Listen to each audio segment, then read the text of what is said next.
سورۃ الانفال کی آیت نمبر 9 ہے۔ الحمدللہ وکفی والسلام علی عبادہ الذین اصطفی خصوصا علی سید الرسل وخاتم الانبیاء وعلى آلہ واصحابہ الاتقیاء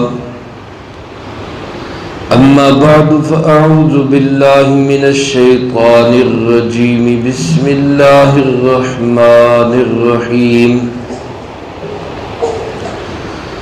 اذ تستغیثون ربکم فاستجاب لکم انی ممدکم بألف من الملائکۃ مردفین وما جعله الله إلا بشرى ولتطمئن به قلوبكم وما النصر إلا من عند الله إن الله عزيز حكيم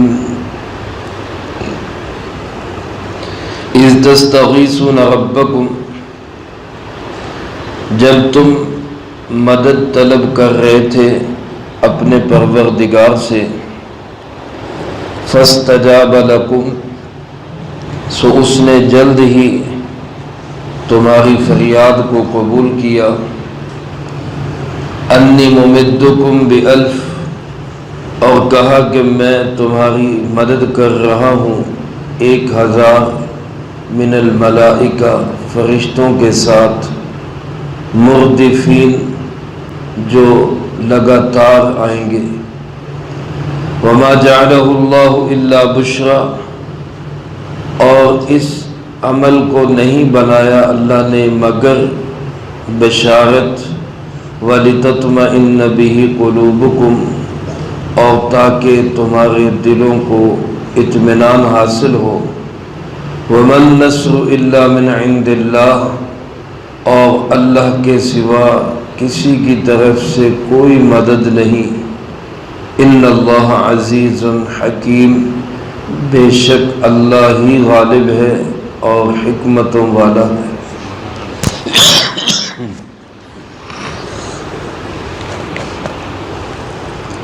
ان آیات مبارکہ میں اللہ رب العالمین نے غزوہ بدر کے اس منظر کو بیان کیا ہے جب آسمان سے اللہ کے فرشتے ایمان والوں کی مدد کے لیے اترے تھے۔ میرے محترم دوستو، جب کوئی بھی قوم، کسی بھی امت کا کوئی بھی حصہ کسی بھی زمانے میں اللہ کے دین کے لیے اپنا تن من دھن سب کچھ لٹانے پہ تیار ہو جاتا ہے تو اللہ پاک آج بھی فرشتوں کو نازل کرتے۔ کسی نے بڑے خوبصورت انداز میں اس کو یوں کہا کہ فضائے بدر پیدا کر فرشتے تیری نصرت کو، اتر سکتے ہیں گردوں سے کتار اندر کتار اب بھی۔ آج بھی اگر بدر کی فضا بنائی جائے تو اللہ کی قدرت وہی ہے، اللہ کے فرشتے وہی ہیں، آج بھی فرشتے اترتے۔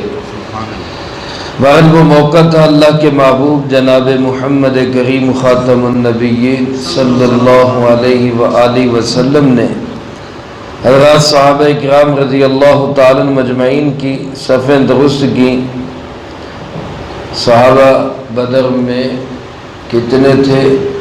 313 اور دوسری طرف لشکر کفار 1000 سے بھی زیادہ۔ دیکھنے میں بظاہر کوئی مقابلہ نہیں، ادھر تمام تر اسلحہ، تلواریں، تیر، نیزے، کھانے پینے کے اسباب، ادھر سارے لشکر کے پاس صرف 2 گھوڑے، چند ایک تلواریں، باقی کسی کے پاس لاٹھی ہے، کسی کے پاس وہ بھی نہیں، اور کھانے پینے کی صورتحال بھی بس قسم پرسی گال، لیکن جذبہ ہے، شوق ہے، جنون ہے، ولولہ ہے، اللہ کی ذات پہ بھروسہ، اعتماد اور توکل ہے۔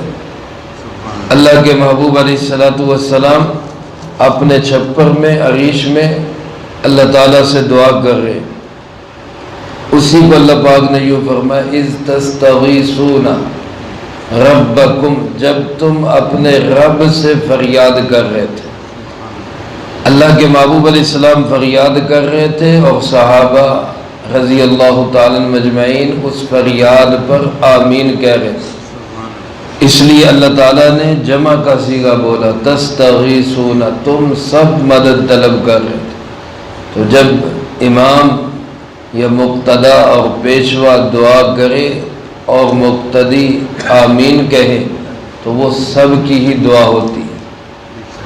تو اللہ کے محبوب علیہ السلام نے استغاثہ کیا، فریاد طلب کی، یہی سے لفظ غوث ہے، مدد کرنے والا، فریاد پوری کرنے والا، منتوں کو، سماجتوں کو، دعاؤں کو سننے والا کون؟ صرف اللہ رب العالمین۔ اور یہاں اللہ پاک نے اپنی صفت ذکر کی، ربکم، تم اپنے رب سے مدد طلب کر رہے تھے، کوئی اور صفت ذکر نہیں کی، رب کی ذکر کی۔ اور رب کی یہ جو صفت ہے اس کی ایک عجیب خاصیت ہے۔ قرآن پاک میں اللہ تعالیٰ نے بہت سارے انبیاء علیہ الصلوۃ والسلام کی دعاؤں کا ذکر کیا ہے۔ آپ اکثر جگہ پر دیکھیں جہاں دعا کا ذکر آئے گا وہاں رب کے لفظ سے آئے گا، وَزَكَرِيَّا إِذْ نَادَى رَبَّهُ وَأَيُّوبَ إِذْ نَادَى رَبَّهُ۔ اور جہاں رب کا ذکر آیا وہیں ساتھ ہی دعا کی قبولیت کا جو ذکر آیا تو وہ فا کے لفظ کے ساتھ، جیسے یہاں پہ فَاسْتَجَابَ لَهُ، یہ فا کا لفظ فوراً پہ دلالت کرتا ہے، یعنی جو ہی انہوں نے رب کو پکارا رب نے فوراً ہی مدد بھیج دی، فوراً ہی دعا قبول ہو گئی۔ اس لیے علماء فرماتے ہیں جب بھی کوئی مسئلہ ہو تو اللہ سے دعا ضرور کرے، اور دعا بھی رب کے لفظ سے کرے، یا ربنا، اے میرے پروردگار، اے میرے پالنے والے۔ جب رب کے لفظ سے دعا کی جاتی ہے اللہ پاک اس دعا کو فوراً قبول کر۔ آپ صلی اللہ علیہ وسلم نے ایسی دعا کی، میں پہلے بھی ذکر کر چکا ہوں، اللہ کے محبوب علیہ الصلوۃ والسلام کے دونوں ہاتھ یوں اوپر کو بلند تھے، اتنے اونچے ہاتھ اٹھائے چادر مبارک کندھوں سے نیچے گرے۔ حضرت ابوبکر رضی اللہ تعالیٰ عنہ نے چادر اٹھائی، کندھے پہ رکھی اور تسلی دیتے ہوئے فرمایا حسبک یا رسول اللہ، اللہ کے محبوب بس کرے، اللہ ضرور آپ کی مدد کرے گا۔ بہت دعا ہو گئی، یہاں تک کہ اللہ کے محبوب علیہ السلام نے یہ الفاظ بھی فرمائے، اللہم ان تہلک هذه العصابہ لن تعبد بعد ذلک، اللہ یہ میری مٹھی بھر کمائی، 13-14 سال کی محنت، یہ چند لوگ سب میں نے تیرے سامنے لا کے کھڑے کر دیے، اگر کل ان کی مدد نہ ہوئی تو پھر تیرا بھی قیامت تک کوئی نام لیوا نہیں ہوگا۔ اس وقت روئے زمین پہ یہی دیوانے مستانے جو تیرے نام پہ جان نچھاور کرنے آئے، ان کی بھی مدد نہ ہوئی تو پھر کون تیرا نام لے گا، کون تیری عبادت کرے گا۔ اللہ اکبر، ایسا جذبہ، ایسا جنون، ایسا ولولہ اور ایسی اللہ سے محبت اور تعلق، ناز اور لاڈ کا انداز۔ اللہ کے محبوب علیہ السلام جب اپنے اس خیمے سے باہر تشریف لائے تو چہرے مبارک پہ بشاشت، خوشی تھی، کیونکہ اللہ کی طرف سے تسلی کا پیغام آ گیا تھا۔ اللہ پاک فرماتے ہیں انی ممدکم، اللہ نے فوراً دعا قبول کی، فاستجاب لکم، اللہ نے تمہاری دعا کو فوراً قبول کیا اور اعلان کیا کہ انی ممدکم بألف، میں تمہاری مدد کروں گا 1000 من الملائکہ، فرشتوں سے۔ وہ 1000 ہے، ادھر سے ہماری طرف سے فرشتے 1000 آئے، اور فرشتے بھی مردفین، آگے پیچھے لگاتار یعنی بد نظمی کے ساتھ ہجوم بنا کر نہیں، جیسے آپ نے دیکھا ہوگا فوج میں ایک ڈسپلن کے ساتھ قطار در قطار فوجیں پریڈ کرتی ہیں، اس سے ایک اچھی دشمن پہ دھاک بیٹھتی ہے، روب و دبدبہ پڑتا ہے، تو فرشتے آئیں گے ہجوم بنا کر نہیں، ڈسپلن کے ساتھ نظم و ضبط کے ساتھ لگاتار آگے پیچھے ایک دوسرے کے پیچھے چلتے ہوئے فرشتے تمہاری مدد کو آئیں گے۔ یہاں 1000 کا ذکر ہے، سورۃ آل عمران میں آیت نمبر 123 کے اندر، وہاں بھی بدر کے منظر کو اللہ تعالیٰ نے بیان کیا ہے۔ وَلَقَدْ نَصَّرَكُمُ اللَّهُ بِبَدْرٍ وَأَنْتُمْ أَذِلَّةٌ، اللہ نے تمہاری مدد کی بدر میں جب تم کمزور تھے۔ فَاتَّقُوا اللَّهَ لَعَلَّكُمْ تَشْكُرُونَ، اور وہاں فرمائے اِذْ تَقُولُ الْمُؤْمِنِينَ أَلَنْ يَكْفِيَكُمْ أَنْ يُمِدَّكُمْ رَبُّكُمْ بِثَلَاثَةِ آلَافٍ مِنَ الْمَلَائِكَةِ، تمہارا رب کہتا ہے کیا تمہیں کافی نہیں کہ اللہ 3000 فرشتے بھیج دے اور وہ منزلین اتارے گئے ہوں، اور ساتھ ہی فرمائے بلا ان تصبروا وتتقوا، غور کرو اگر تم صبر کرو گے، تقوی اختیار کرو گے، وَيَأْتُوكُم مِّن فَوْرِهِمْ، اور کافر اچانک تم پہ حملہ آور ہوں گے، تو پھر هَذَا يُمْدِدْكُمْ رَبُّكُمْ بِخَمْسَةِ آلَافٍ مِّنَ الْمَلَائِكَةِ، پھر اللہ رب العالمین تمہاری مدد کرے گا 5000 فرشتوں کے ساتھ، اور وہ مصومین سب کے سب مخصوص نشان والے ہوں گے۔ یعنی یہ جو تعداد بڑھ رہی ہے، علماء نے لکھا ہے اس میں حکمت کیا ہے۔ فرشتہ تو عذاب دینے کے لیے ایک بھی کافی ہے۔ قوم لوط پر جب عذاب آیا، 6 لاکھ کی آبادی تھی، 6 لاکھ نفوس تھے، اور 6 لاکھ کے بڑے بڑے شہر تھے اور پھیلے ہوئے تھے شہروں کے اندر، اور ان سارے شہروں کو ملیہ میٹ کرنے کے لیے اللہ نے کتنے فرشتے بھیجے؟ صرف ایک فرشتہ بھیجا، صرف ایک، حضرت جبرائیل علیہ السلام اکیلے آئے اور ساری بستیوں کو اپنے پر کے اپنے بازو کے ایک کونے پہ اٹھا کے آسمان کی بلندیوں پہ لے جا کے زمین پہ پٹک دی۔ جب اتنے لوگوں کے لیے ایک فرشتہ کافی ہے تو 1000 کے لیے ایک فرشتہ بھی بہت تھا۔ لیکن یہاں مقصود آگے اللہ پاک نے خود بھی بیان کیا ہے، فرشتوں کی تعداد بھیجنے سے مقصود ان کو مارنا نہیں تھا، بلکہ صرف مسلمانوں کے دلوں کو حوصلہ دینا تھا۔ فطرتی بات ہے کہ انسان جب دیکھتا ہے کہ ہمارے ساتھ مجمع زیادہ ہے تو دل کو تسلی ہو جاتی ہے، خوشی ہو جاتی ہے۔ تو اللہ نے یہ فرشتے صرف مسلمانوں کی تسلی کے لیے اور کافروں میں رعب اور دبدبہ قائم کرنے کے لیے کہ تم اپنی تعداد پہ ناز کرتے ہو، وہ 1000 ہیں تو کوئی بات نہیں، تم 313 ہو تو 1000 تو فرشتے ہیں تمہارے۔ پھر اگر کافر زیادہ، کافروں کو پتہ چلا، مسلمانوں کو پتہ چلا کہ کافروں کی کمک آ رہی ہے، پیچھے ایک اور سردار حرز وہ بڑی تعداد لے کے ان کی تعاون کے لیے آ رہے ہیں، مسلمانوں میں تھوڑی سی سراسیمگی پھیلی، خوف پھیلا کہ اور بھی آ رہے ہیں۔ اللہ نے فرمایا حوصلہ رکھو، یہ اور آ رہے ہیں تو میری طرف سے بھی 3000 اور آ رہے ہیں۔ بعض علماء نے لکھا کہ کل 3 ہو گئے، یعنی ایک پہلا اور 2 اور آ گئے، 3 ہو گئے۔ اور بعد نے کہا کہ پہلا 1000 تھا فرشتوں کا لشکر، دوسرا 3000 کا، یعنی 4000 ہو گئے۔ اور پھر اللہ پاک نے 3 شرطوں کے ساتھ فرمایا اگر ایمان والو تم صبر رکھو، تم تقوی رکھو، اور یہ کافر اچانک مل کر پھر بھی تم پہ حملہ کرے تو ہم 5000 فرشتے اور بھیج دیں گے۔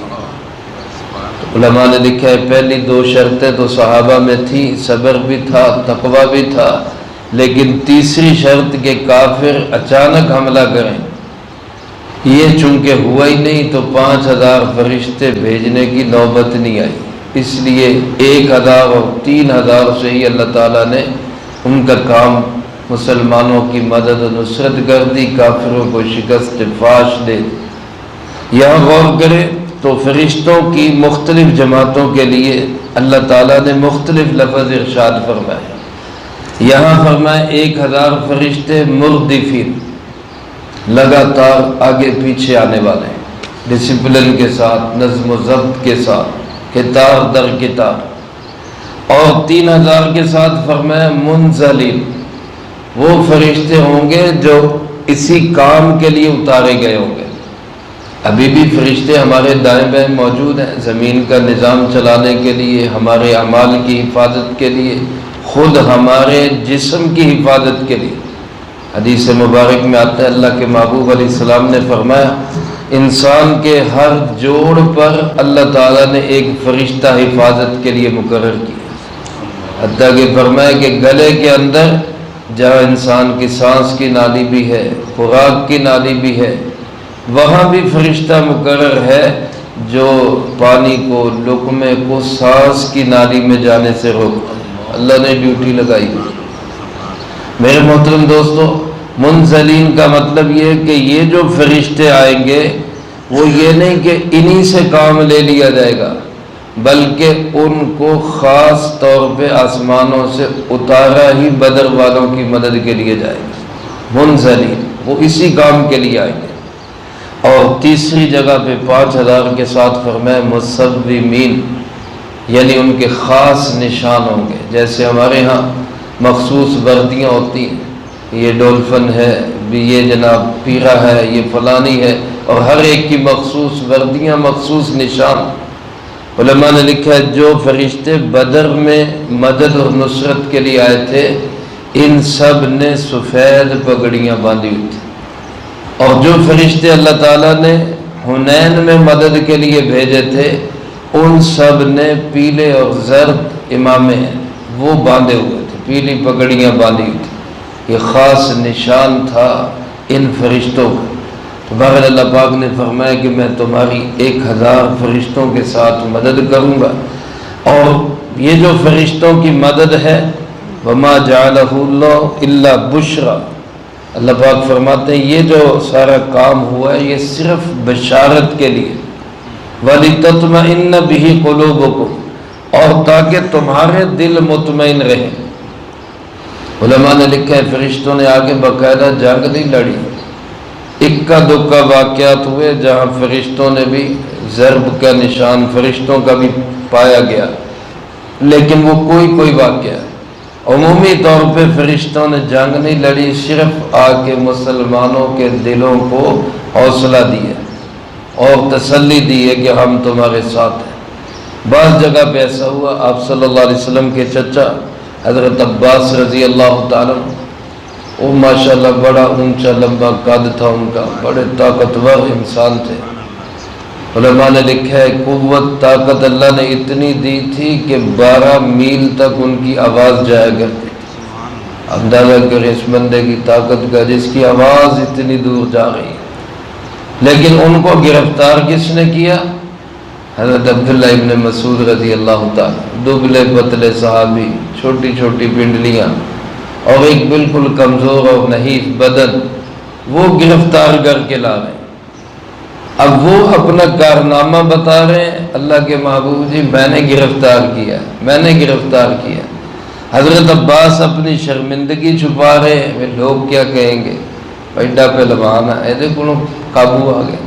حضرت عباس کہہ رہے ہیں اس نے نہیں مجھے کیا، وہ کوئی اور ہی لوگ تھے جنہوں نے پکڑ کے اس کے حوالے کر دیا، اس نے نہیں مجھے گرفتار کیا۔ یعنی یہ اکا دکا واقعات فرشتوں کے ایسے ہوئے، لیکن عمومی طور پر جو فرشتے آئے وہ صرف وہ صحابہ کے دلوں کو اطمینان دینے کے لیے، تسلی دینے کے لیے، حوصلہ دینے کے لیے، اور دوسری طرف کافروں پہ رعب اور دبدبہ قائم کرنے کے لیے۔ یہاں پہ جب فرشتے آئے تو اللہ نے عقیدے کی بھی بات کی، عقیدہ بھی ٹھیک کیا کہ کل کو کوئی فرشتوں سے ہی نہ مدد مانگنے لگ جائے، بھائی فرشتے آئے تھے لہذا فرشتوں سے ہی مدد مانگے. اللہ پاک نے ساتھ ہی وضاحت کر دی وَمَن نَّصْرُ إِلَّا مِنْ عِنْدِ اللَّهِ. کبھی بھی مسلمانوں کی نصرت اور مدد ہوگی تو صرف کس کی طرف سے ہوگی؟ اللہ. لہذا مسلمانوں کو بھی جب بھی مدد کی ضرورت ہو تو اسی رب کو پکارنا چاہیے جس کو سارے نبیوں نے پکارا علیہم الصلاۃ والسلام. لہذا ہمیں بھی ہر حال میں اپنے امور کے لیے، مدد کے لیے، اللہ سے اپنی حاجات کے لیے صرف اللہ کو ہی اور رب کے لفظ کے ساتھ پکارنا چاہیے. اللہ پاک فرماتے ان اللہ عزیز حکیم. سچی بات یہی ہے، حقیقت یہی ہے کہ غالب بھی اللہ ہی ہے، حکمتوں والا بھی اللہ ہی ہے.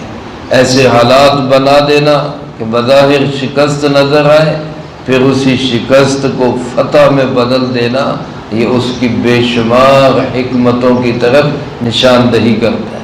اللہ پاک مجھے آپ کو سب کو ان واقعات کو سمجھنے کی، ان کی حقیقت کو زندگی میں لانے کی اور دوسروں تک پہنچانے کی توفیق عطا فرمائے. اللہم لک الحمد کما ینبغی لجلال وجہک وعظیم سلطانک. اللہم لا احصی ثناء علیک انت کما اثنیت علی نفسک. اللہم لک الحمد کما انت اہل. وصلی علی محمد کما انت اہل.